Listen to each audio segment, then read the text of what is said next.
भारत माँ की संतानें हम, शीश झुकाना क्या जाने। धरा उठा ले गगन झुका दे, उठे चले सीना ताने, उठे चले सीना ताने। यही देशभक्ति और मातृभूमि के प्रति सम्मान के भाव से छोटी काशी की पवित्र धरती पर उपस्थित सभी देशभक्त श्रोताओं के हृदय मंदिर में विराजित मां भारती के चरण कमल में ईशा शुक्ल के कोटि कोटि वंदन। आज मैं आप सबके समक्ष देशभक्ति और राष्ट्र निर्माण इस विषय पर मेरे विचार प्रस्तुत करूंगी। उत्तरं यत् समुद्रस्य हिमाद्रिश्चैव दक्षिणं वर्षतद् भारतं नाम भारती यत्र संतति।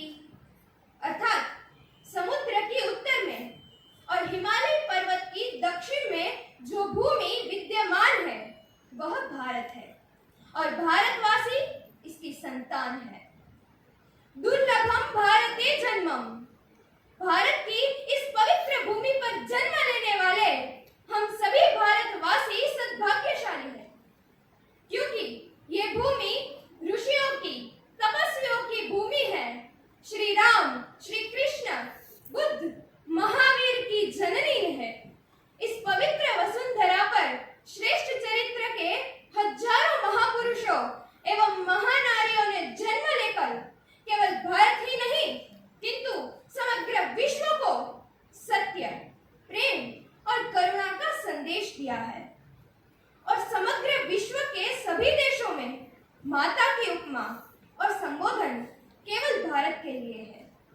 इसीलिए मुझे मेरे देश भारत पर अनुपम प्रेम और गर्व है। हर रोज नया दिन, हर रोज नया पर्व है। विविधताओं से भरे इस देश पर मुझे गर्व है। स्वदेश प्रेम के उम्दा एवं अद्वितीय उदाहरण अर्थात मुनि दधीची का देह त्याग, भामाशाह का धन त्याग, शंकराचार्य का गृह त्याग, पूज्य गांधी जी का सत्ता त्याग और वीर भगत सिंह का जीवन त्याग। मित्रों, जैसे वतन के लिए मरने वालों की आवश्यकता होती है, उसी तरह वतन के लिए जिंदा रहने वालों की भी आवश्यकता होती है।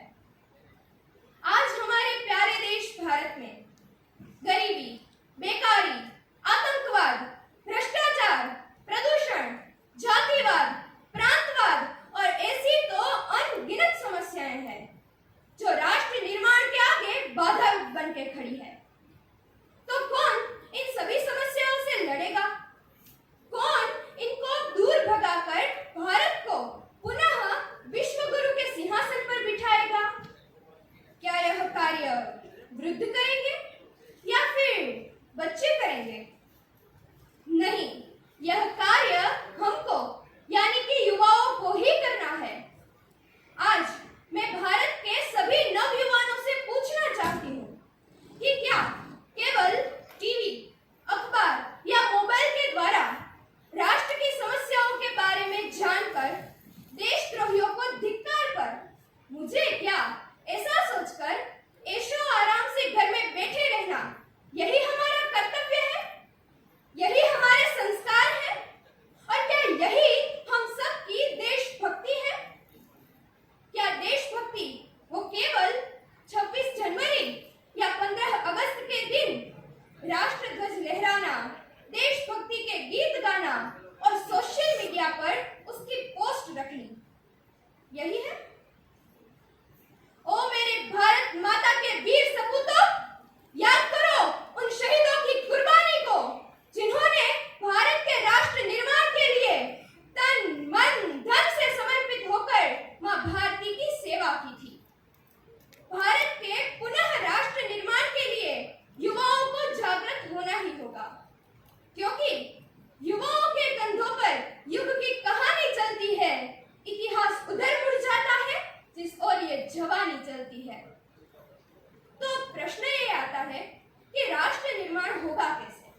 भारत के युवक को धोती और युवती को साड़ी पहनने में शर्म नहीं आएगी और साथ में संस्कृत बोलने में भी शर्म नहीं आएगी।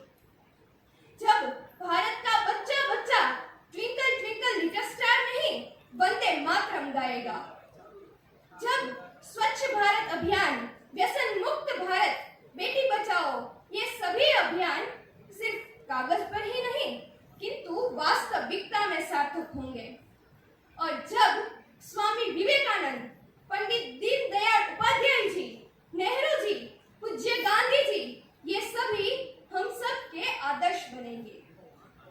भारत के नैतिक पुनरुत्थान और पुनः निर्माण के लिए हमें फिर से वही जीवन मूल्यों की आवश्यकता है जो हमारे ऋषि मुनियों ने 1 शताब्दी पूर्व दिए थे और आज मृतप्राय दशा में दिख रहे हैं। अंत में इस भारत भूमि के प्रति अपनी देशभक्ति और निष्ठा प्रकट करते हुए मैं इतना ही कहना चाहूंगी, मुझे ना तन चाहिए ना धन चाहिए, मुझे